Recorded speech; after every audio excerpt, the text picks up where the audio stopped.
The Apple Watch Series 8 has a long time wishlist feature of mine. Low power mode. Yes, earlier Apple Watch devices have power reserve, letting you see the time when the watch is practically dead. But borrowing a handy setting from the iPhone, the Apple Watch's new low power mode will disable certain power draining features while leaving the device still mostly usable. In my time with the watch, I was able to toggle on low power mode from the control center, being prompted on which features would be compromised. The main one is the always on display, which makes sense. With low power mode, the Apple Watch Series 8 can last up to 36 hours. Otherwise, expect the same old 18-hour lifespan between charges. I'm definitely interested to see how or if low power mode changes my Apple Watch charging schedule.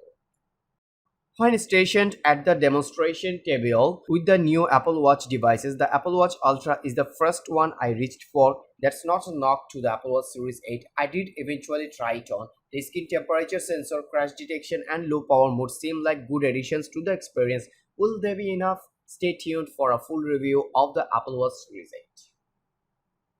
That's all for today. Thank you for watching. If you like the video, feel free to share with your friends and keep watching Review Arena to get your top-notch day-to-day commodities reviewed.